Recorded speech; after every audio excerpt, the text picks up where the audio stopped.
Oh, kayo na naman? Inis na pahayag ni Tia Rhoda. Totoo palang sinasabi ni Inay. Andito na naman kayong mga hampas lupa. Bulyaw ni Jenny. Dakong umustay. Akala mo na kung sino. Umalis na lang kayo. Hindi naman na kayo nakatira rito.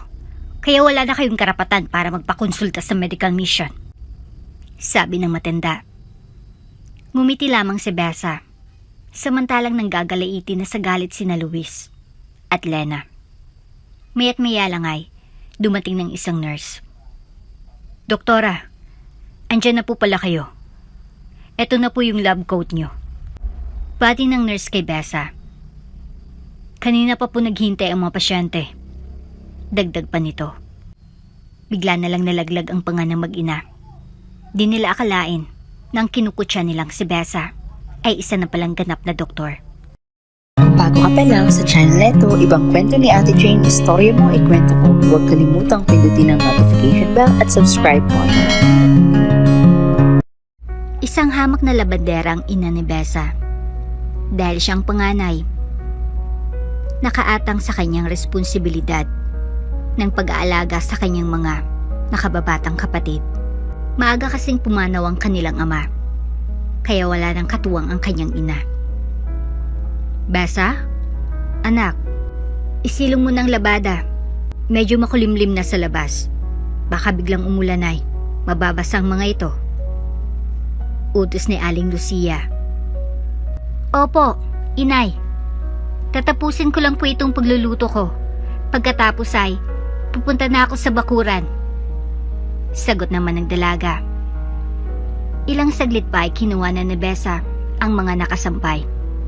Dinala niya ito sa sala sa tinupi. Samantalang kanyang ina naman ay nagkandakuba na sa paglalaba. Kailangan niya kasing magsipag upang may makain sila. Magpahinga po muna kayo, Inay. Magmerienda po muna kayo. Yaya ni Luis. Mamaya na lang, anak. Tumawag na kasi si Miss Esguerra kanina. Dapat daw ay mai-deliver ko na bukas ang mga damit nila. Sagot nito sa kanyang anak na lalaki. Naku, Inay. Walang kwenta yung pagpapagod nyo. Kung magkakasakit din kayo at maospital. Pananakot ni Lena, ang bunso niyang anak. Sige na nga. Mahaba pa naman ang araw. Kakain muna ako at magpapahinga.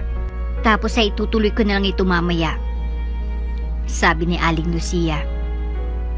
Dahil sa sobrang pagod, ay panandali ang nakaidlip ang matanda sa salas. Sinamantala naman ito ng magkakapatid. Sila na nagpatuloy sa nilalabhan ng kanilang ina. Si Besa at Lena ang nagkuskus sa mga maruruming damit at si Luis naman ang taga-igib ng tubig mula sa poso. Makaraan ng ilang oras ay tapos na nila ang labada. Hindi muna nila ito isinampay sapagkat nagbabadya ang malakas na ulan. Inay, gising na po kayo. Kumain na po tayo ng hapunan. Bulong ni Besa sa ina na kasalukuyang nakahiga sa sofa.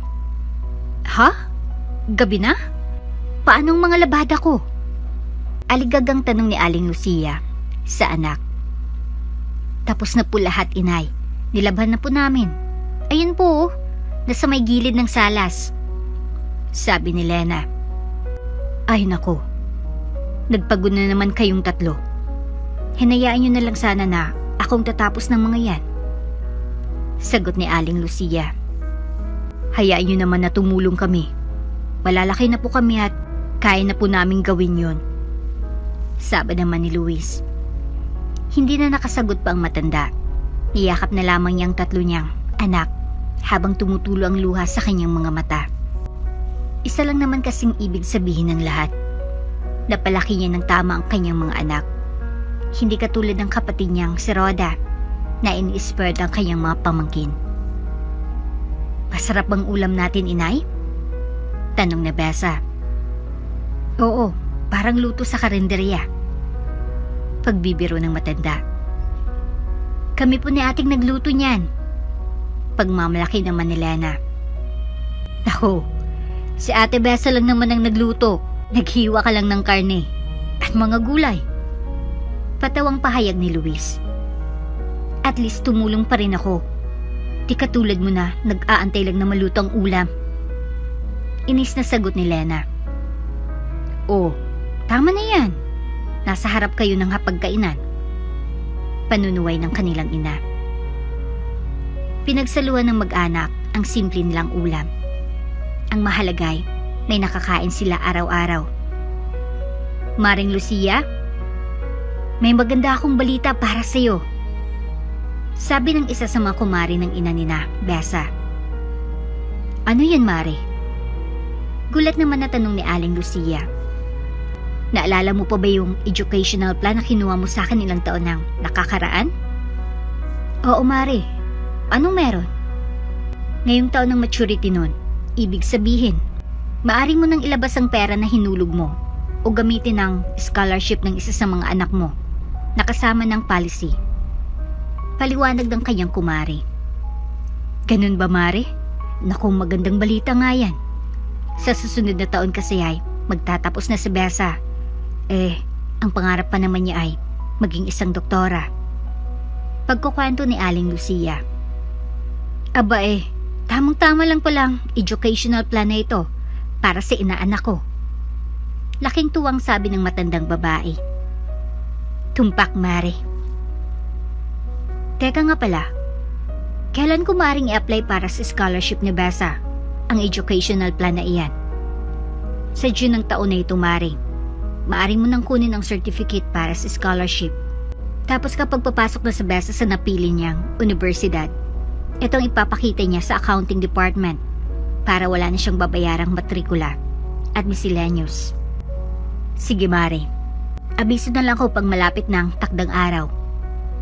Oo naman. Kukontakin kita at sasamahan sa aming opisina para dito. Paano, Mare? Ako ay alis muna at may mga bibilin pa ako sa palengke. Paalam ni Aling Lucia. Okay, Mare. Ingat ka na lang dyan hanggang sa susunod nating pagkikita. Sagot naman ng kumari niya. Tuwang-tuwa si Aling Lucia sa narinig niyang balita mula sa kanyang kumari. Ngayon ay panatag ng loob niya ukol sa pag-aaral ni Besa sa kolehiyo. Kapag nakatapos naman kasi ang kanyang panganay, ay siya nang bahala sa dalawa niyang kapatid. Mabilis na lumipas ang mga buwan at araw. Ngunit habang nangyayari ito ay unti-unti namang nanghinang pangangatawan ni Aling Lucia.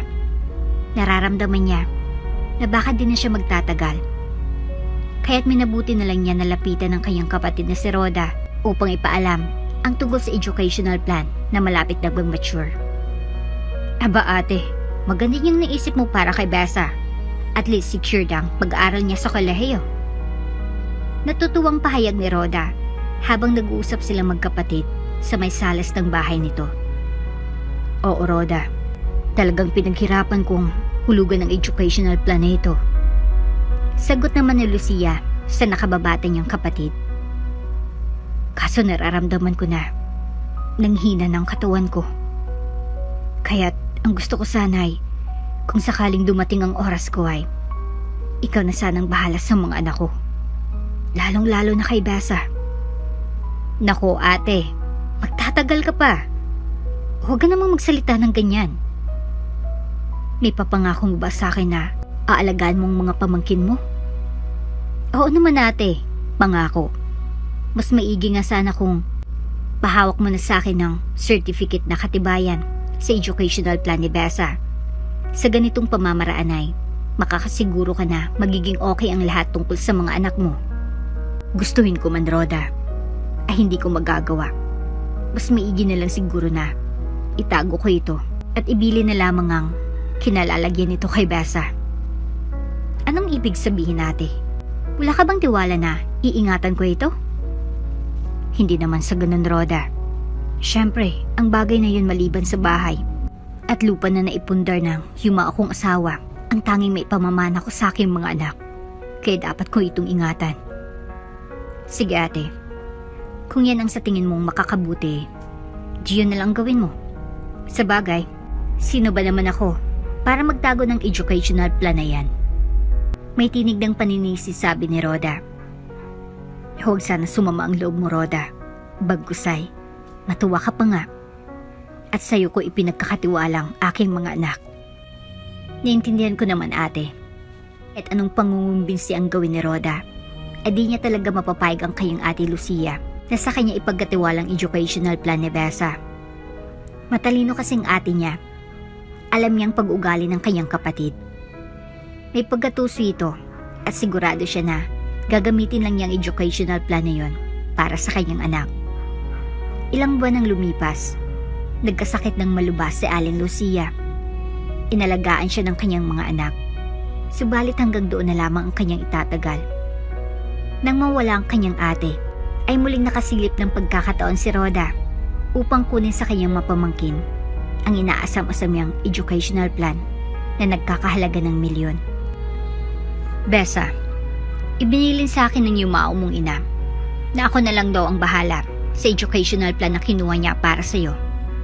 Alam mo ba kung saan niya tinago ang policy nito? Tanong ni Roda sa kanyang pamangkin. Naku tita, walang naibilin sa akin si inay tungkol dyan. Kaya't wala po akong ideya kung nasan ito. Ito nga po at aburido ako kung paano ako magpapatuloy ng pag-aaral. 10 ng aking mga kapatid. Paliwanag ni Besa. Ganun ba? Sayang naman yun. Malaki pa naman ang halaga nun. Mari ka nang makatapos sa kolehiyo at matutulungan mo pa si Lena at Luis sa kanilang pag-aaral. Hayaan niyo tita, kapag nalaman ko kung nasan ito ay, ipapaalam ko agad ito sa inyo. Paniniguro ni Besa. Sige Iha, siguraduhin mo na sa akin mo lang sasabihin. Kasi sa laki ng halaga na nakapaloob rito ay, maari yung pang-interesa ng iba. Opo tita, makakasiguro po kayo. Tuluyan nang umalis si Roda pagkatapos nilang mag-usap ni Besa. Ate, sasabihin mo ba talaga sa kanya kung nasaan ang educational plan mo? Usisa ni Lena. Hindi ano. Matinupang pag-iisip ko. Alam ko naman ang totoong dahilan kung bakit interesado si Tita Roda sa educational plan ko. Nabanggit yun ni inay sa akin. Tama yung naisip mo ate. Para yun sa kinabukasan natin kaya't nagpakahirap si inay. Nahulugan yun habang siya'y nabubuhay. Sabad naman ni Luis. Makaraan ng ilang linggo ay wala pa ring balita si Roda ukol sa educational plan ng pamangkin. Nainip na ito kaya siya na mismong gumawa ng paraan upang magkaroon siya ng pagkakataon na maghalugog sa bahay ng kanyang mga pamangkin. Besa, iya. Bati nito nang tinawagan niyang pamangkin. Ano po yun tita? Magiliw na sagot ng kanyang pamangkin. Kamusta na kayo ng mga kapatid mo? Okay lang naman po kami. Nakakaraos araw-araw maski papaano. Nahanap mo na ba yung educational plan mo? Malapit na kasi ang pasukan. Sayang naman kung di mo ito magagamit. Hindi pa po tita. Sumasakit nga pong ulo namin sa kakahanap. Ganun ba? Gusto niyo bang tulungan ko kayo kasamang pinsan mo? Naku, huwag na po. Nakakahiya naman kasi maabala po kayo. Pamangkin, okay lang sa akin. Naging mabait naman ang inay mo sa akin. Isipin mo na lang na tulong ko na yan sa inyo. Hayaan niyo na po tita. Pag-isipan ko muna. Then sabihan ko po kayo agad kung anong desisyon ko. Sige Iha. Ingat na lang kayong magkakapatid dyan. Nang maibabanan ng tita niyang telepono, ay napaisip ng malalim si Besa. Saan nga kaya nilagay ng inay niya ang educational plan niya? Tama naman kasing sinabi ng tita Roda niya, ilang buwan na lang ay pasukan na. Kapag di niya yun nahanap ay malamang di na siya makapag-aral sa taon na ito. Nasa ganong pagmumuni-muni si Besa nang bigla siyang may marinig na masamang balita sa radyo. Ayon dito, isang malakas na bagyong nagngangalang Nika ang nakaambang manalasa sa kanilang probinsya. Taglay nito ang malalakas na hangin at ulan. Luis, halika nga rito. Tawag ni Besa sa kanyang kapatid na lalaki. Ano yun ate? Pasigaw nitong tanong habang naglalakad siya papalapit rito. May paparating na malakas na bagyo. Akyatin mo nga ang ating bubungan At tignan mo kung anong maaari mong gawin para hindi ito ilipad. Mariin na utos niya. Opo ate, magbibihis lang po ako saglit. Tapos ay aakyat na ako. Ilang saglit lang ay nasa taas na ng bahay nila ang binata. Nagdala ito ng mga bato at lumang gulong upang ipatong sa mga yero. Nang matapos siya roon, ay tinali naman niya ang mga poste ng kanilang tirahan para masiguro na dito lilipa rin ang bagyong sinika. Lena, halika at samahan mo ako mamili sa may tindahan. Mabuti na yung may kaunti tayong nakaimbak na pagkain. Sige po ate. Sagot naman ng kapatid niyang babae. Kinagabihan ay nanalasa na nga ang bagyong Nika sa kanilang barangay. Maraming tahanan na nasira at bagamat napaghandaan nilang magkakapatid ang pagdating nito ay may bahagi ng kanilang tahanan ang nasira. Ang dingding ng kwarto ng kanilang yumaong ina ay bigla na lang natumba. Luma na kasi ito. Kahit anong pagtali na gawin ni Luis, ay nabuwal pa rin ito sa ninang malalakas na hangin at ulan. Mabuti na lang at isang araw lang na minsal ang bagyo. Kinabukasan ay bumalik ng panahon sa dati. Ate, may nakita akong plastic envelope na nahulog mula sa nasirang dingding. Tarantang pagbabalita ni Lena. Plastic envelope? Asan? Dalhin mo nga rito? Utos ni Besa. Eto po ate, napansin ko yan sa sahig habang ako'y nagwawalis. Tinignang mabuti ng dalagang laman ng envelope. Doon niya napansin ang animoy mga mahalagang dokumento. Isa-isa niyang nilatag sa mesa ang mga ito upang mabusisi niya ito. Doon niya na napansin ang isang certificate. Nang basahin niya ito ay laking tuwa niya sapagkat yung papel na yon ay ang pagpapatunay ng pagmamayari niya ng educational plan na binayaran ng kanyang inay. Lena, nahanap ko na. Nahanap ko ng educational plan ko. Sigaw niya. Talaga ate? Magandang balita yan. Sa wakas ay, pakakapag-aral ka na ngayong darating na pasukan. Sang-ayon naman ni Lena. Oo, makakaraos na rin tayo sa kahirapan. Tama ka dyan, Ate Besa. Kapag nangyari yun ate, hindi na tayo mangungutang sa tindahan para lang may makain lalo na kapag mahina ang kita sa paglalaban natin. Sabad naman ni Luis. Iyakap ni Besa ng mahigpit ang dalawa niyang kapatid. Nang mabalitaan ni Roda na nasira ang tahanan ng kanyang mga pamangkin, ay agad itong sumugod sa kanila upang maghatid ng tulong. Kamusta na kayo? May nasaktan ba sa inyo? Usisa niya pagkarating sa bungad ng kanilang pintuan. Okay lang naman po kami tita. Nasira lang naman po ang dingding ng kwarto ni inay. Sagot ni Besa. Pagkain, meron pa ba kayong makakain? May konti pa po kaming naitabirian. Pahayag ni Luis. Eto, at nagdala kami ng mga groceries at mainit na lugaw. Sabi ni Roda habang iniabot ang mga dala nila sa tatlo. Salamat po rito tita. Walang anuman. Sino ba naman ang magtutulungan kundi tayong magkakamag-anak? Sagot ni Roda. May maayos pa ba kayong matutulugan rito? Baka gusto niyong sa bahay muna kayo tumira habang ginagawa natin ang nasirang bahagi ng inyong bahay. Mungkahi ng matanda. Napaisip saglit si Besa. Kung tutuusin kasi ay alam niya na hindi sila komportable sa estado ng kanilang lumang bungalow sa ngayon. Matama niyang tinignan ng kanyang dalawang kapatid para malaman kung payag sila sa sinabi ng kanilang tita Roda. Tumango at ngumiti si Lena at Luis sa kanya, tanda ng kanilang pagpayag. Sige tita, maigi pa nga siguro na doon muna kami sa inyo pansamantala. Pahayag niya. Baka naman nagiging pabigat na kami niyan sa inyo. Sabi pa ng dalaga. Ayan ka na naman, Besa. Never kayong magiging pabigat sa akin. Kadugo ko kayo. At anak kayo ng ate ko. Wika naman na nakababatang kapatid ng kanilang inay. Kung ganun po ay, bigyan niyo lang po kami ng ilang minuto upang ayusin ang mga dadalhin naming gamit. Sabi ni Besa.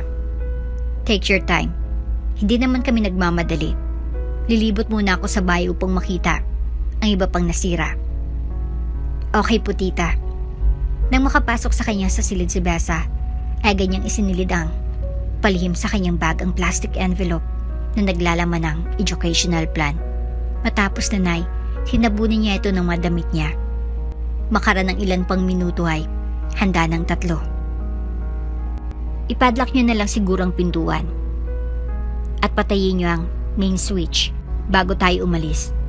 Mahirap na baka may di kayo nakitang naputol na kawad ng kuryente at maging sanhi pa ito ng sunog. Utos ni Rhoda. Opo, tita. Si Luis na po ang bahala sa bagay na yan. Sang-ayon naman ni Besa. Ganun na nga ang ginawa ng binata. Na-check ko na po lahat, tita. Mari na po tayong umalis. Okay kung ganun. Nag-aantay ang sasakyan namin sa may bukana ng iskinita. Umalis ng magkakapatid kasamang kanilang tita Rhoda. Iniwan nila saglit ang tahanan nila. Tutal, babalikan naman nila ito kapag naayos na nila ang nasirang dingding. Si isip ni Rhoda ng mga oras na yun ay nagwagi na siya dahil nakasilip na siya ng pagkakataon upang hanapin ang nawawalang educational plan. Alam niya kasi na maggamit yun ng kanyang mga anak. Pagdating sa kanilang 2-story na konkretong bahay, ay todo asikaso si Rhoda sa kanyang mga pamangkin. Kumain lang kayo. Alam ko na napagod kayo sa biyahe kaya inutusan ko si Rosita na ipagluto kayo ng nilagang baka at pritong boneless bangus. Pahayag ng matanda. Salamat po, tita. Super bait niyo po naman. Pagbabalat kayong sabi ni Lena. Ngumiti na lang si Rhoda. Sige, kumain lang kayo. Maliit na bagay lang yan kumpara sa makukuha ko sa inyo. Bulong niya sa kanyang sarili habang nakatitig siya sa 3. Naabala naman sa pagkain ng tanghalian. Nagpunta sa salas ang 3 upang manood ng telebisyon.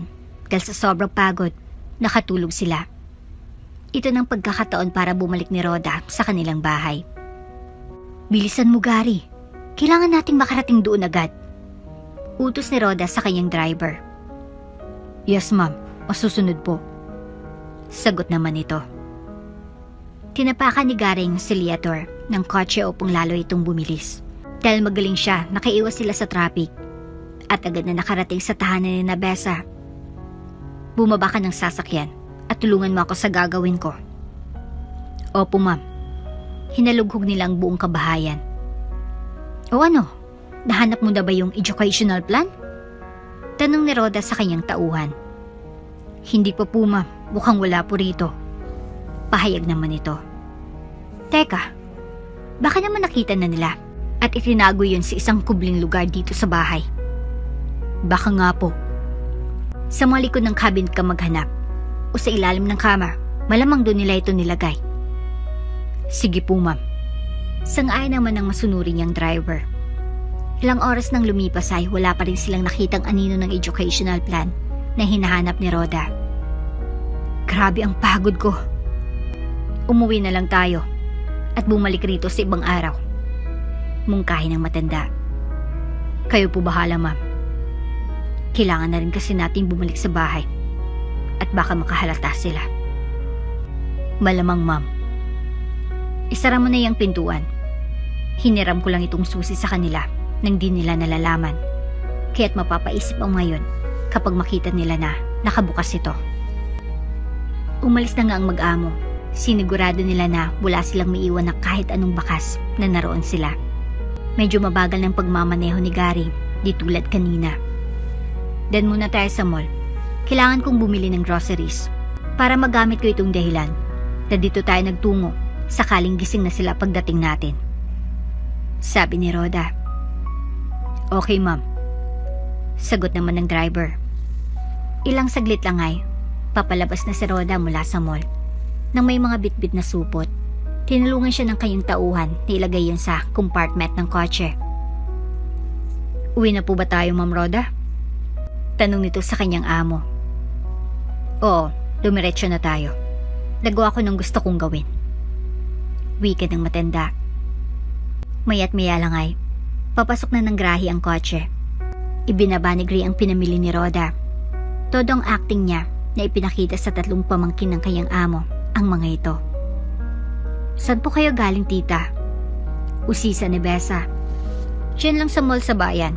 Naisip ko kasing baka wala nang laman ang ref, kaya namili na ako. Paliwanag niya.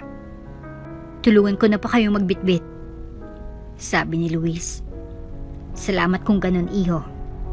Walang anuman, tita. Iniabot ni Luis sa maid ang mga supot pagdating niya sa kusina. Siya nang bahala sa paglagay nito sa loob ng ref. Ayaw kasing isipin ni tita niya na nangingialam siya kahit kaya naman niyang gawin ito. Kamusta? Nakapagpahinga ba kayo ng mabuti? Tanong ng kanilang tiyahin. Opo, napasarap nga po ang tulog namin. Pabirong wika ni Lena. Ituring yun ng pangalang bahay ang tahanan ko. Okay po, tita. Ginitian ni Roda ang kanyang mga pamangkin. Paano mga pamangkin ko? Ako muna ipapanig sa aking kwarto upang magpahinga saglit. Paalam niya sa mga ito. Kung may kailangan kayo, utusan niyo lang si Rosita. Nasa labas pa kasi si Miguel kasamang kanyang barkada. Mamaya pa yun uuwi. Si Ellie naman ay nanonood ng sine. Sabi pa niya. Okay lang po kami rito, tita. Kami na pong bahala sa mga sarili namin. Salamat po. Pahayag naman ni Besa. Nang makita nila na nakapasok na ng kwarto niya ang kanilang tita at ang maid naman ay abala sa kusina, nag-usap ang tatlong magkakapatid. Akala siguro ni Tita Roday, maluloko niya tayo. Sabi ni Besa. Halatang halata ko sa mga kilos niya na pilit niyang pinagtatakpan kung saan siya nanggaling kanina. Tugtong naman ni Lena. Sigurado akong galing siya sa bungalow natin. Malalaman ko rin ito bukas pagbalik ko roon upang kumpunin ang mga nasira. Sabad naman ni Luis. Isa lang naman kasi ang hangarin niya sa atin, kaya siya nagbabait-baitan. Ang makuang educational plan ko na nagkakahalaga ng 1 milyon. Pahayag pa ni Besa. Malaki rin naman kasing halaga nun natin. Kapag napasa kamay niya na yun ay di na siya mahirapan sa pagpapaaral sa mga pinsan natin. Sang-ayon ni Luis. Tayo naman ang mas lalong maghirap. Ulila na nga tayo. At kapag di nakapag-aral si Ate Besa, malamang ay ganun din tayo. Wika naman ni Lena. Hindi ako papayag na mangyaring iniisip niyo. Lalaban ako hanggang sa makakaya ko. Paliwanag naman ng nakakatanda nilang kapatid. Halina nga kayo at tulungan natin si Aling Rosita sa magawain sa kusina. Nakakaya naman sa kanya kung asa tayong parang mga amo niya. Yaya ni Besa kina Luis at Lena. Tumayo ng tatlo at pinuntahan ng maid. Ano pong iluluto niyo para sa hapunan, manang? Usisa ni Lena. Sinigang na hipon ang gusto ni Ma'am at embutido. Sagot naman ng katulong. Tulungan na po namin kayo sa paghanda ng mga ito. Mungkay ni Besa.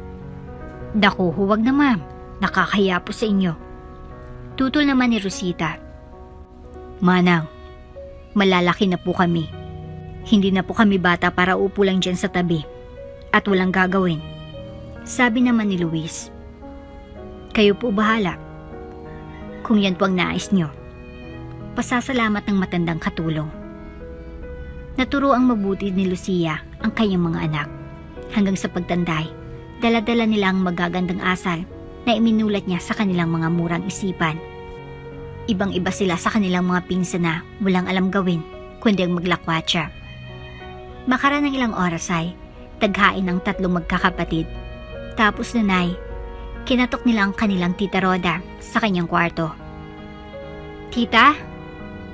Tita, luto na pong hapunan. Halina po kayo. Anyaya ni Besa habang nakatayo sa may pintuan ng kwarto ni Roda. Sige iha, susunod na ako. May kausap lang ako saglit sa telepono. Sagot naman niya sa pamangkin. Okay po tita, bababa na po ako. Paalam ng dalaga. Samantala sa loob ng kanyang kwarto.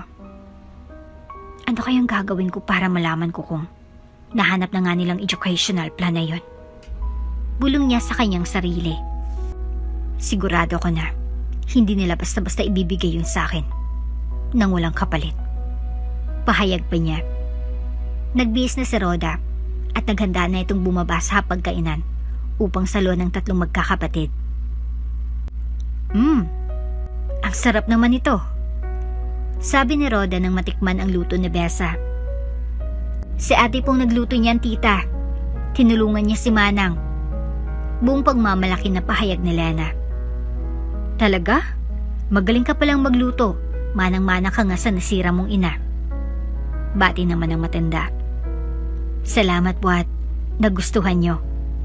Akala ko kasi ay nasobran ko ang nilagay kong sampalok. Sagot naman ng dalaga.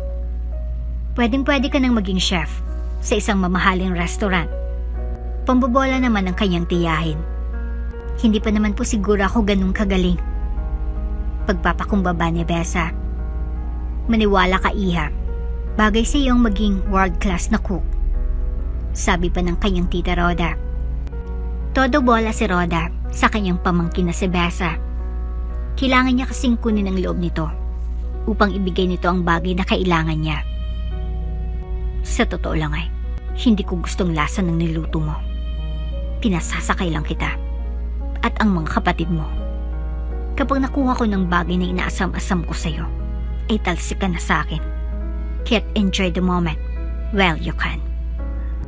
Nakangising bulong nito sa kanyang sarili.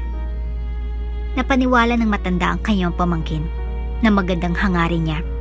Kaya't tinagtagalay, unti-unti nang nagtitiwala ang mga ito sa kanyang sinasabi. Tita, babalik na po kami sa aming bahay. Salamat po sa pagpapatira rito sa amin. Sabi ni Besa. Bakit parang nagmamadali kayong bumalik? Sigurado ba kayo na safe ng tirahan ng tahanan nyo? Nag-aalalang tanong nito. Opo, nais ko naman po ang lahat ng nasira ng mga nakarang araw. Sagot naman ni Luis. Okay, kung yan ang pasya nyo, hindi naman kalabisan para sa akin na dito payo hanggat sa gusto nyo. Pahayag pa ng kanilang tita Rhoda. Isang matamis na ngiti lamang ang itinugo ni Besa. Basta't mag-iingat na lang kayo lagi, ha? Alam niyo naman na kayo lang ang mga kaisa-isa kong mga pamangkin. Bilin pa nito habang papalabas ng mga bata sa gate. Hindi na nagpahatid ang mga ito kay Gary. Ay na nilang abalahin ito. Kaya naman na nilang mag-isang umuwi. Mas maganda na wala na tayo sa poder ni tita. Tamang naging desisyon mo, ate. Sabi ni Lena. Oo, ate Besa, at least ngayon ay di niya na mabibilog ang mga ulo natin sa mga ipinapakita niyang kabaitan. Dagdag naman ni Luis. Sa palagay ko ay di naman talagang totoo masamang tao si tita. Nadadala lang siya ng pagnanais niya na bigyan ng magandang kinabukasan ang kanyang mga anak, katulad ni inay. Sagot ni Besa. Anong ibig mong sabihin, ate? Usisa ni Lena. Ambisyosa kasi ang mga pinsan natin. Bagamat nakakaangat sa buhay ang tita natin, mahirapan pa rin siya na tuparin ang pangarap ng kanyang mga anak. Sa bagay, may punto ka dyan, ate Besa. Kaya ganun na lamang ang pagnanasa niya na mapasa kanyang educational plan ko upang matupad niya ito. Hindi bale, ngayon na uwi na tayo sa atin, matitigil ang paggagambala niya sa atin ukol rito. Sabi ni Luis. Lumipas ang maraming taon. Sila na ay nagtrabaho bilang isang food service crew sa isang sikat na fast food chain upang tustusan pansamantala ang kanyang pag-aaral. Konti na lang kasi ang naibibigay ng ate Besa niya sa kanya bilang tulong. Si Luis naman ay namasukan bilang construction worker sa araw at nag-aral naman sa gabi. Pangarap niya kasi talaga ang maging isang inyero. Samantalang si Besa naman ay subsub sa pag-aaral sa medisina. Sa katunayan ay ilang buwan na lang ay magtatapos na ito. Balak niyang kumuha agad ng board exam upang matulungan niya na ang kanyang mga kapatid. Besa, magpahinga ka naman. Kanina ka pa nag-aaral dyan. Biro ni Jasmine sa kanyang kaibigan at roommate. Final exams na kasi bukas. Dahil sa dami ng school activities na sinalihan ko lately, di tuloy ako nakapag-aral ng mabuti. Sagot ng dalaga. Ganito na lang. Lalabas ako upang kumain. Pakikiusapan ko si Manang na ipagbalot ka na lang ng pagkain mo. Okay lang ba sa'yo? Nakakahiya naman sa'yo, friend. Ang dami ko ng utang. Walang anuman yun, Besa. Just pay it forward na lang. Nakangiting sabi ng kanyang kaibigan. Ilang taon pang dumaan at ngayon ay isa ng ganap na doktor si Besa. Ang una niyang assignment ay sa isang baryo sa Rizal. Doc Besa, papakonsulta ko sanang anak ko. Daing ni Aling Ani. Sige po, halika iho. Mupo ka muna rito. Pahayag ng magandang doktora. Anong masakit sa'yo? Usisa na Besa. Ilang araw na pong taas babang lagnat niya. Lagi ding masakit ang kanyang ulo. Tugon ng kanyang ina. Ganun po ba? May pinapainom po ba kayong gamot sa kanya? Opo. Ito po yung gamot, doktora. Inabot ng ina ng batang isang bag ng tabletas. Sinuri yung mabuti ni Doktora Besa. Naku, Manang. Hindi po ito tugma sa sakit ng iyong anak. Mabuti na lang at nadala niyo siya agad dito sa klinik. Suspect sa kuway, may dengue siya. Nakakamatay po ang sakit na ito, lalo na kapag dinaagapan. Paliwanag ng dalaga sa ina ng bata. Tinawag ni Besa ang kanyang nurse upang magsagawa ng tourniquet test. Dito niya kasi malalaman kung tamang kanyang hinala. Maya't maya lang ay nalaman niya na ang resulta. Positive po sa sakit na dengue ang anak niyo po, Manang. Kailangan po natin siyang itakbo agad sa malapit na ospital para maggamot. Mungkay ni Besa. Nurse, tumawag ka ng ambulansya para madala itong bata. Utos naman niya sa kanyang assistant. Dahil sa maagap na pag-aksyon ni Doktora Besa, ilang araw lang ay magaling ng bata. Laking pasasalamat ng magulang nito sa kanya. Pagdamutan niyo na po itong dala naming manok at gulay, Doktora. Tanda ng pasasalamat namin sa pagligtas niyo sa buhay ng aming anak. Sabi ni Aling Ana. Naku, nag-abala pa po kayo, Manang. Tungkulin ko pong manggamot. Sagot naman ng dalaga. Magkagayon po man, Doktora. Paswerteng aming baryo na kayong na-assign rito. Salamat naman po kung ganun. Ako'y nagagalak na mahalaga sa inyo ang presensya ko dito sa inyong lugar. Mahalagang mahalaga, Doktora. Ngayon na kami nagkaroon ng katulad nyo. Bukod sa mabaitay, maalalahanin pa. Nakakataba naman po ng puso ang mga sinasabi nyo, Manang. Naiyak tuloy ako. Totoo naman po lahat ng tinuran ko, Doktora. Sinuklian na lamang ng matamis ng ngiti ni Besa ang sinabi ng babae. Ramdam na ramdam niya ang pagmamahal ng mga taga-roon sa kanya. Halos araw-araw ay pinapadalan siya ng mga ito ng prutas o mga alagang hayop para daw may makain siya. Mabigat tuloy ang kanyang dibdib ang magpaalam sa kanila. Oo, magaling na doktor din ang papalit sa kanya. Ngunit alam niya na parang pamilya ng turing sa kanya doon. Kailangan ko nang sabihin kay Kapitan na aalis na ako. Malamang na tatanggi siya at gagawin niyang lahat upang pigilan ako. Subalit bunang pa siya ko. Kwento niya sa kanyang nurse, isang umaga na kumakain sila ng almusal. Nakakalungkot naman niyang pahayag niyo, Doktora. Talaga bang aalis na kayo? At iwan niyo na ako rito? May pagtatampong sabi ng nurse. Kung ikaw nasa kalagayan ko ay mahirapan ka ring magpasya. Matagal ko nang tinimbang ang lahat. Mas malaking oportunidad ang naghintay sa akin kapag nag-ibang bansa ako. Wala naman talaga akong magagawa, Doktora. Kung yan na nga ang pasyon nyo, good luck na lang po sa susunod yung paglalakbay. Magaling po kayo at sure ako na mas lalo kayong magtatagumpay. Sang-ayon naman ng kanyang assistant. Siya, tama na itong kadramahan na ito. Baka umagang umbagay, mag-iyak tayong dalawa rito. Pabirong sabi ni Besa. Pagkatapos kumain ng agahan, ay nagtungo si Besa sa barangay hall. Medyo may kalayuan ng bayan mula sa kanilang klinika, kaya't nagpasama na lamang siya sa kanyang nurse. Nang makarating doon ay, agad na kinausap ng magandang doktora, ang kapitan ng barangay, na may sakop sa bayo ng kanyang klinika. Magandang umaga po, Kapitan. Magiliw na bati niya rito. Oh, Doktora, kayo po pala. Ano pang may paglilingkod ko sa inyo? Usisa naman ito. May mahalagang bagay lang po sana akong sasabihin sa inyo. Ano po yun? May pangailangan po ba kayo sa inyong klinika sa baryo? Wala naman po. Mangyari lang po sana na ako ay magpapaalam na sa inyo.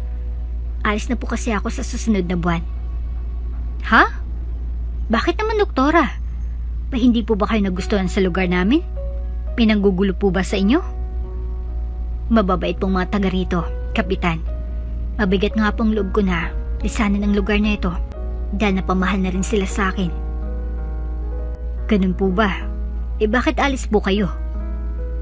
Kailangan ko na po kasing pumunta ng ibang bansa. Hindi naman lingid siguro sa inyong kaalaman na mas malaki ang sahod doon kaysa dito sa Pinas. Kung sa bagay, Doktoray, totoo ang pahayag nyo. Masakit man isipin na marami sa mga katulad nyo ang nag-iibang bansa kaysa piliin na tulungan ng kanilang mga kababayan. Subalit, di natin sila masisisi. May mga pinag-aaral pa po kasi akong mga kapatid ko. Naipangako ko sa kanila na kapag ako'y isa ng ganap na doktora, sila naman ang tutulungan ko upang makamit nila ang kanilang mga pangarap sa buhay. Abay, napakabait nyo naman palang kapatid, Doktora. Kung ganun ay, di ko na kayo pipigilan sa iyong pasya. Salamat po sa paglilingkod sa aming baryo. Karangalan ko, Kapitan, ang pagsilbihan ng inyong mga barangay. Asahan niyo po na bago ako umalis ay maayos kong ito turn over sa aking kahalili lahat ng mga gamit sa klinika. Muli, maraming salamat, Doktora Besa. Tumayo ang kapitan mula sa kanyang kinaupuan at kinamayan niya ang dalaga. Nilisan na ng dalawa ang barangay hall. Matapos makapagpaalam si Besa sa kapitan, mga ilang minuto din ang paglalakbay ng kanilang ginugol bago nila muling marating ang kanilang klinika. Makaraning lang linggo ay dumating ng doktor na papalit kay Doktora Besa. Isa itong gwapong binata. Good morning, Doktora. I'm Doc Rafael. Ako po yung pinadala ng Department of Health bilang kahalili nyo. Bati nito. Oh, welcome sa aming munting klinika, Doc. Nakangiting sagot ng dalaga. Panandali ang natigilan ng binata nang lumingon sa kanya si Besa. Nabigha nito sa angkin niyang kagandahan. Thank you. Mabuti naman at maga kang dumating, Doc. At least marami pa akong maituturo sa'yo bago ako umalis. Oo. Naisip ko kasi na malayo itong baryo nyo. Kaya mas maganda na masanay muna akong mabuti bago man lang tayo magkahiwalay. Sagot naman ito habang tinatapunan ng malalagkit na titig ang dalaga. Kung ganun ay, pasasamahan muna kita sa aking nurse para alam mo kung saan ang ating sleeping and dining quarters. Okay, Doc. Nanghinang sabi ng lalaking doktor. Nang araw ding yun ay, sinimulan na ni Dr. Besa na sanayin si Doc Rafael sa mga gawain sa klinika. Halos dilubayan ng tingin ng binata ang dalaga. Talagang na love at first sight ito sa kanya. Nang ilang sandaling magkasarili na ng nurse at Doc Besa ay, tinukso niya ito. Ikaw, Doc, ha? Aalis ka na nga. May iwan ka pa ritong manliligaw. Patawang sabi ng assistant niya. Huwag kang nga magsalita ng ganyan. Mamaya marinig ka niya. Panunuway ng dalaga. Bakit po? May magagalit po ba kung hangaan ka niya? Wala naman. Oh, ganun po pala. E di malayo siya na ligawan ka. Ay nako, hindi yan pinuntay niya rito. Siyang papalit sa akin kaya dapat niyang matutunan lahat ng ginagawa ko. Naiinis na pahayag niya habang mabilis niya na iniwan ang kanyang nurse. May gusto ka rin sa kanya, Doktora? Ha? Wala. Maring pagtanggi niya sa sinabi ng nurse. Aminin mo na po, tayo lang naman po ang nandito. Isa pa, di po ako marites, kaya di rin niya malalaman. Oo na. May lihim na rin akong pagtingin sa kanya. Ang gwapo niya kasi. Pag-amin ni Besa. Kita mo na po, aamin din po kayo ay. Ang dami niyo pang pakipot. Ni ayaw pang aminin halata naman. Patawang wika ng nurse. Bumalik ka na lang nga sa ginagawa mo, nurse.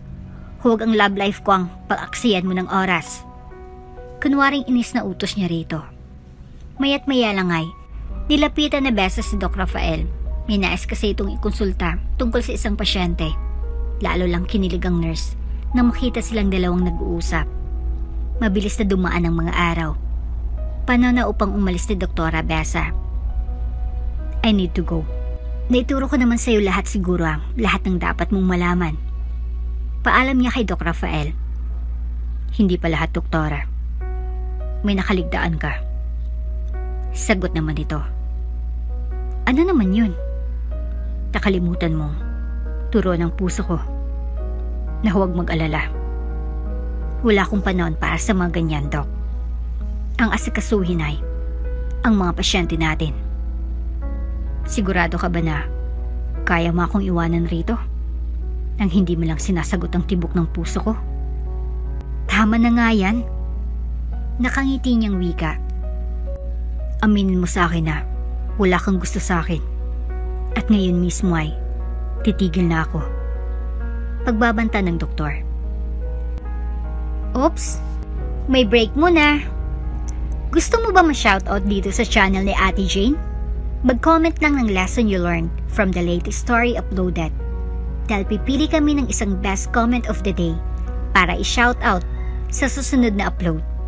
Kaya huwag kalimutang mag-iwan ng lesson you learned after you watch this video. Maraming salamat! Oo na. Mahal na kita. Pag-amin ni Besa. Talaga? Totoo ba yan? Yes. That's why it saddens me to leave you here. Huwag kang mag-alala, Besa. Ang puso ko ay iyo lamang. Lumipas man ang mahabang panahon. Kapag nagkita tayo ay ikaw pa rin ang nilalaman nito. Ganyan naman lahat ng sinasabi niyong mga lalaki. You are all the same. Ibahin mo ako, Doktora Besa. I know how to keep my word. Naging magkasintahan ang dalawa bago nilisan na Besa ang klinikang yon sa baryo. Kahit magkalayo sila ay tinupad ni Doc Rafael ang kanyang pangako sa kasintahan. Malungkot ang buhay sa ibang bansa. Tanging pag-uusap nila ng doktor ang nagsilbing lakas ni Besa upang magpatuloy. Minsan nga'y nahuli na lamang ng dalaga ang kanyang sarili na umiiyak nang mag-isa sa loob ng inuupahan niyang apartment. Tulad nga ng matandang kasabihan, there is nothing that beats the comfort of home. Dahil sa pinanahawakan niyang pag-ibig ni Doc Rafael, ay mabilis na nagdaan ng mga taon. Hindi na malaya ni Doktora Besa na tapos na palang kanyang kontrata at maaari na siyang umuwi ng Pinas. Babe, malapit na akong bumalik dyan. Masayang balita niya sa kanyang kasintahan. Talaga, babe? Ibig sabihin nito ay dapat na pala akong maganda para sa nalalapit na kasal natin. Sagot naman ng binata. That's right. She'd better be ready. Natatandaan ko pang pangako mo na ako lang babaeng iibigin mo. Of course, ikaw lang. Hindi po ako tumitingin sa ibang dalaga rito, no? Love you, babe. Love you too. Umaapaw ang kaligayahan sa puso ni Besa. Unti-unti na kasing nabubuang pangarap niya. Marami man siyang paghirap na dinaanan, subalit sa tulong ng may kapalay, napagtagumpayan naman niya itong lahat.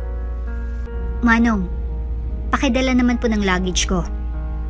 Pakiusap niya sa inarkila niyang taxi driver. Sige po, ma'am. Iwanan niyo na lang po ang mga yan dyan sa tabi ng sasakyan at ako na pong bahalang maglagay sa compartment mamaya. Magilaw na sagot nito. Salamat po. Ilang minuto lang ay papunta na ng bahay nila sa Besa. Saan po pala tayo, ma'am? Sa may Caloocan City po, Manong. Sa Montenegro Subdivision. Sige po. Medyo natagalan ang kanyang biyahe dahil sa traffic. 8:00 na ng gabi nang makarating siya sa bahay. Bakit patay ang ilaw? Brown out ba? Nagtataka niyang usisa sa sarili. Ma'am, wala po atang kuryente sa inyo? Sigurado po ba kayo na dito ang bahay niyo? Tanong ng driver. Opo, Manong. Sure po ako. Natatakot na sagot ni Besa. Sige po, ma'am. Aalis na po ako. Paalam nito sa kanya. Malapit na si Besa sa pintuan nang biglang bumukas ang ilaw sa balkonahe. Welcome home, ate! Sigaw ng mga kapatid niyang sina Luis at Lena. Hi, babe. Bati naman ng kasintahan niyang si Doc Rafael na nagbigay pa ng isang bouquet ng red roses. Kayo talaga. Ang dami yung drama. Ate naman, gusto lang namin gawing special ang pagdating mo. Paliwanag ni Lena. Pinaiyak niyo tuloy ako. Tama na yan. We are supposed to be happy. Panunuway naman ni Rafael. Okay. Sang-ayon naman ni Besa. Ilan sa mga kaibigan at kaklase niya ang naroon din upang batiin siya. Ngunit kapansin-pansin na walang Tita Roda niya at ang kanyang mga pinsan. Bakit di niyo in-invite si na Tita Roda? Tanong niya kay Luis. Huwag na ate, manggugulo lang umayon sa kasiyahan natin.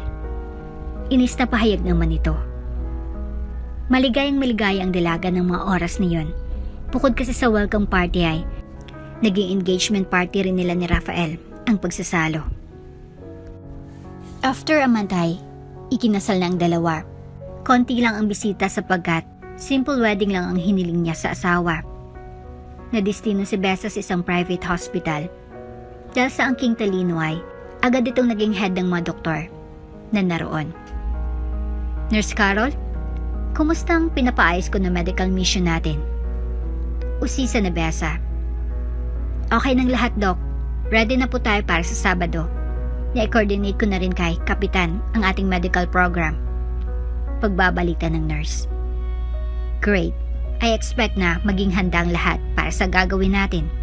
Magandang paraan nito upang mas lalong makilala ang ating ospital. Maliban doon ay parang tulong ko na rin ito sa aking mga dating kabarangay. Noted, Doktora. Isang medical mission ang inorganisa ni Besa para sa dati nilang barangay. Nais siya kasing iparamdam sa mga taga roon na bagamat umangat na siya sa buhay, ay di siya nakakalimot kung saan siya nanggaling. Matapos ang matagal na panahon na di sila dumalaw sa barangay kung saan sila lumaki ay nagdesisyon ng magkakapatid na bumalik dito. Kung noon ay dukha ang tingin ng mga kapitbahay sa kanila, ngayon ay siguradong mag-iiba na ito. Isa ng ganap na doktora si Besa, ang panganay sa mga anak ni Aling Lucia. Si Luis naman ay inhenyero, nakagagaling lang mula sa ibang bansa. At si Lena ay isa ng matagumpay na negosyante. Iparada mo na lang sasakyan dyan, sa may bukana. Utos ni Besa kay Luis.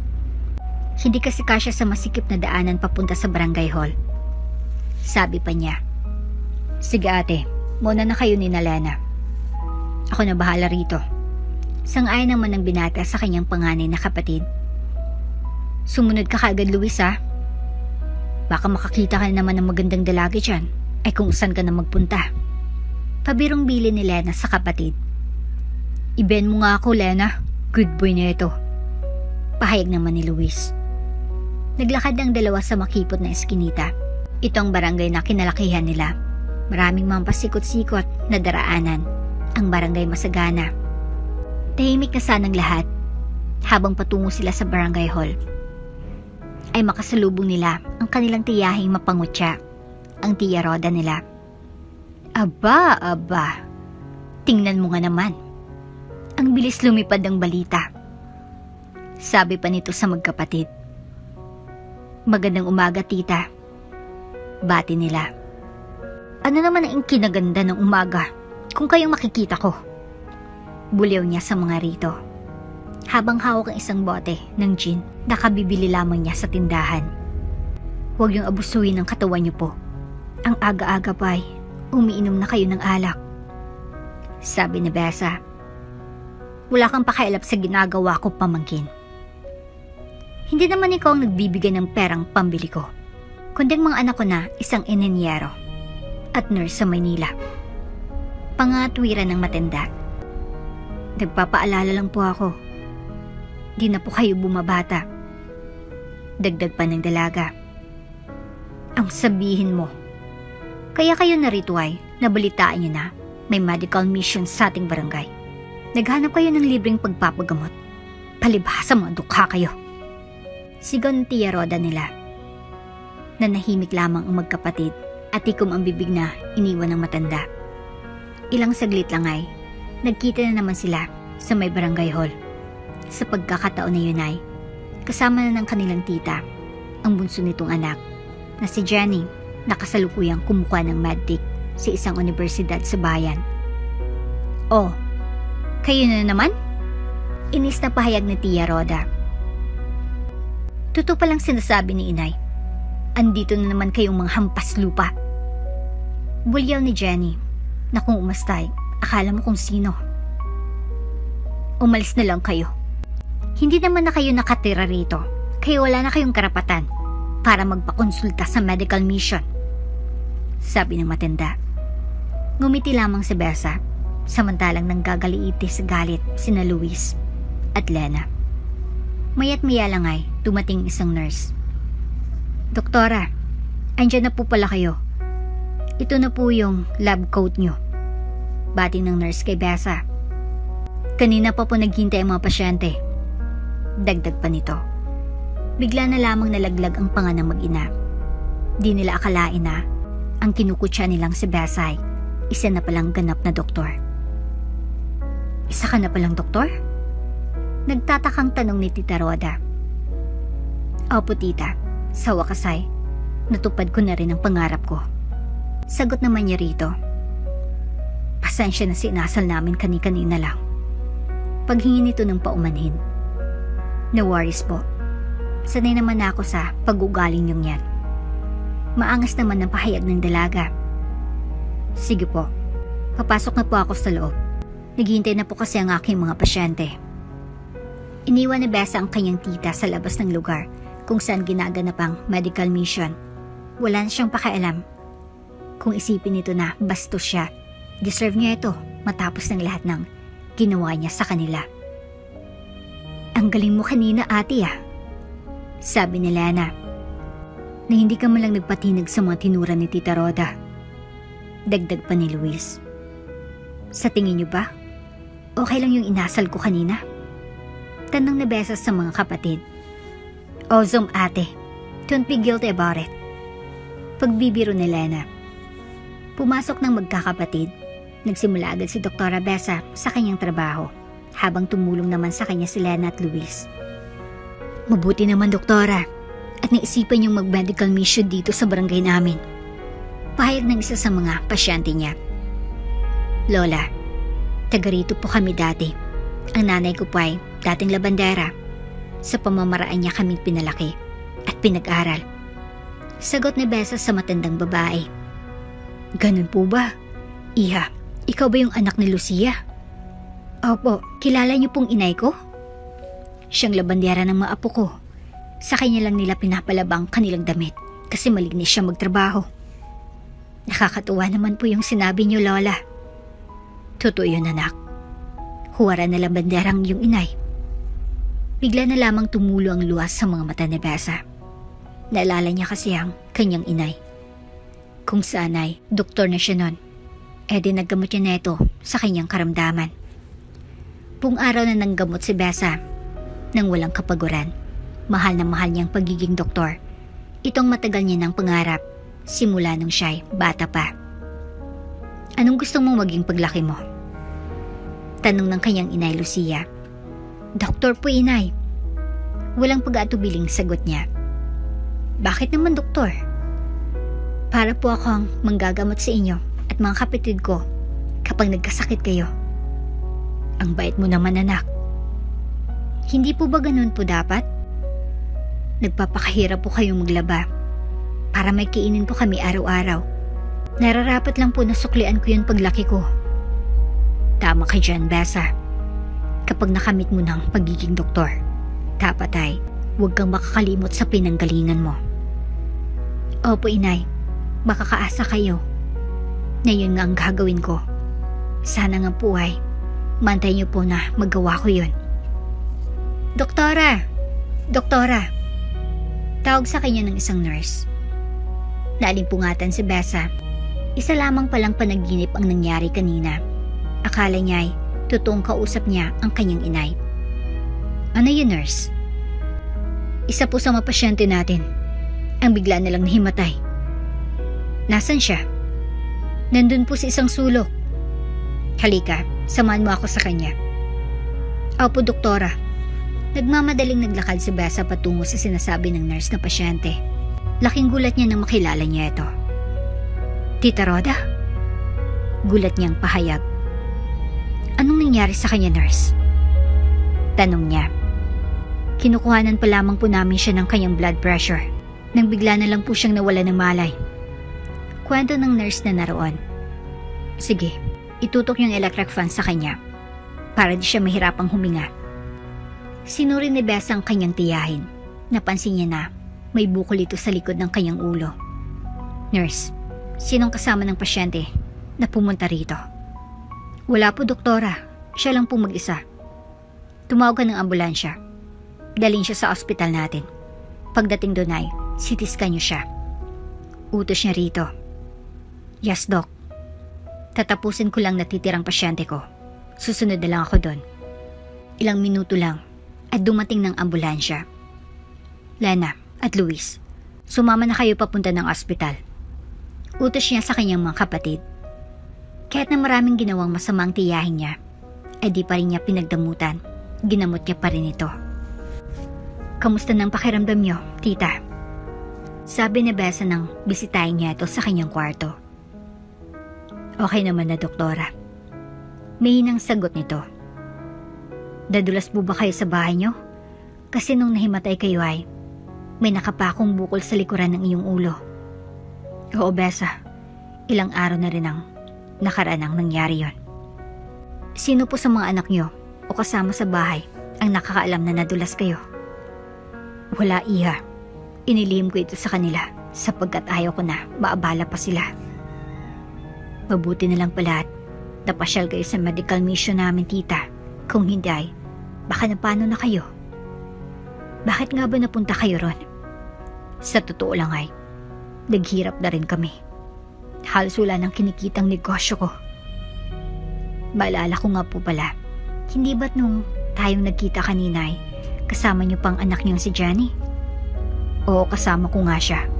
Kaso sabi niya sa akin ay may mahalaga siyang lalakarin kaya't iniwan na lamang niya akong mag-isa. Kaya po ba kayo nagpunta ron ay para sa libreng panggagamot? Tamang hinuha mo, iha. Lagi kasing sumasakit ang ulo ko simula nung ako ay madulas kaya't minabuti ko na lang ang magpatingin sa inyo. Huwag kang mag-alala, tita. Aalagaan kita. Ikaw na lang ang nag-iisang tiyahin namin at di ako papayag na di kita gagamutin. Salamat, anak. Salamat. Naluluhang sabi ng tita niya.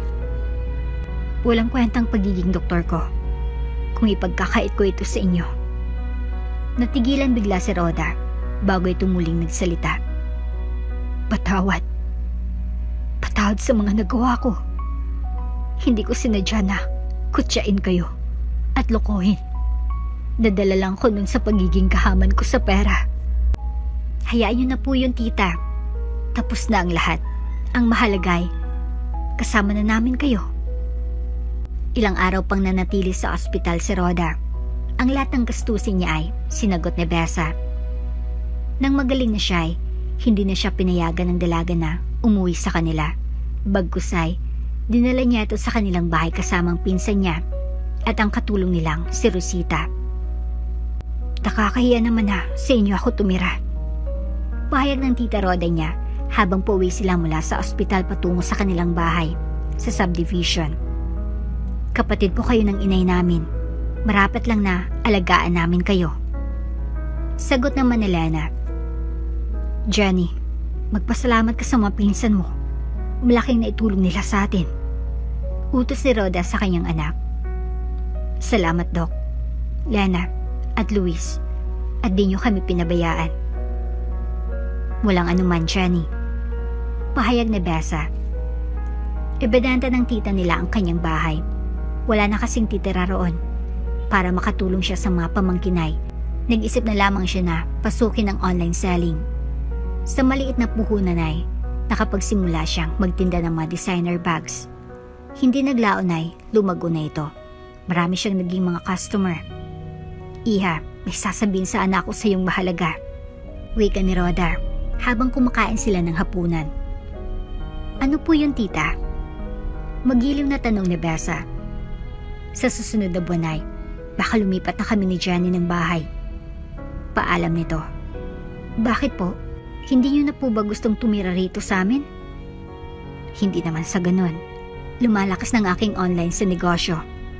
Dahil dun ay nakaipon ako ng pang down payment sa isang unit malapit rito. Wow, magandang balita po yan. Oo, Besa. Dahil sa iyo ay nagkalakas loob ako na pasukin muli ang mundo ng pagnenegosyo. Alam niyo po, tita, talaga naman pong magaling kayong negosyante. Medyo napabayaan niyo lang noon ang inyong negosyo. Kailan naman daw po kayong makakalipat? Usisa ng doktora. Baka sa Disyembre ay nandun na kami sa aming unit. Ay, nakakalungkot naman. Akala ko pa naman ay makakasama pa namin kayo ni Jenny at Manang Rosita hanggang Pasko. Oo naman, dito pa rin kami mag-Noche Buena. Malaking bagay pa rin sa akin ang makasama kayo. Sinabi niyo po yan ha, aasahan ko po yan. Itinango ni Roda ang kanyang ulo, tanda ng nangangako ito.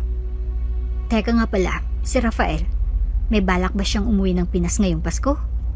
Tanong ng kanyang tiyahin. Opo, tita. He wouldn't miss our first Christmas together as husband and wife. Nako, nakikita ko na magiging masayang Pasko natin. Pahayag ng matanda. Nang matapos silang maghapunan, ay nanood ng paborito niyang palabas si Roda. Si Jenny naman ay naging abala sa pagbabenta ng damit online kasamang kanyang mga pinsan. Nagpapaturo kasi ang mga ito. Paano gawin yon?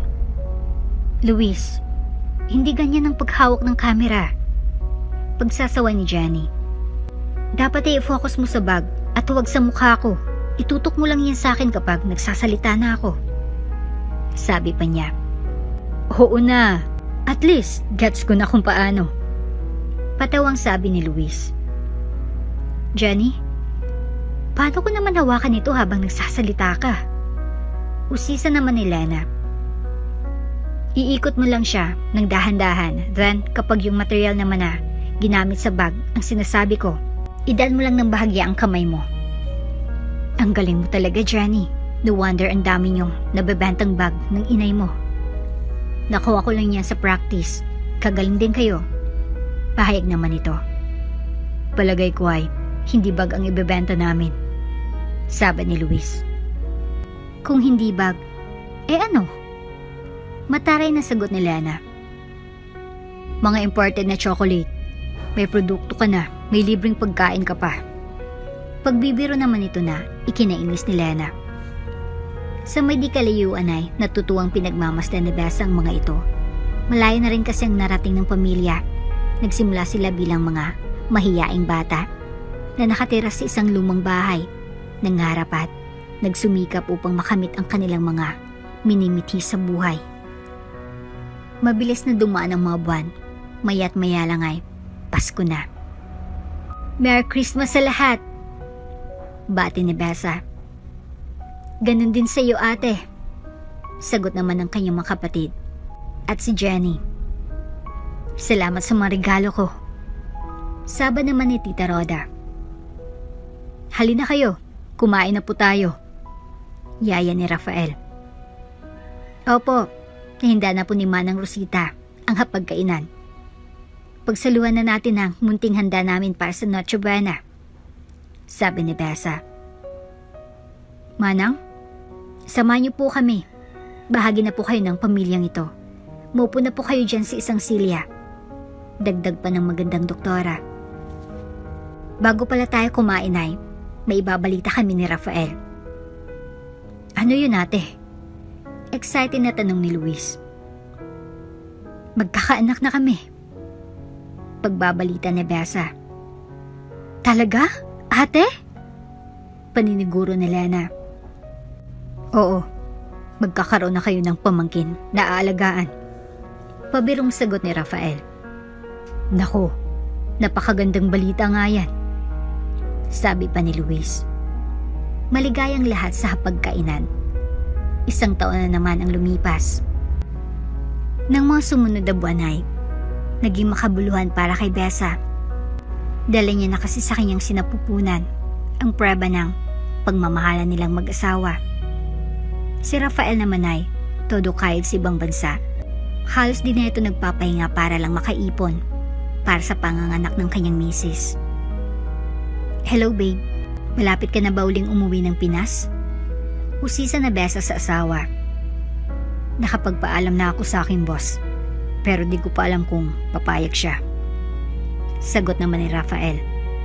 Kabuhanan ko na kasi. Baka bigla na lang akong manganak. Ang gusto ko ay nasa tabi kita habang nangyayari yon.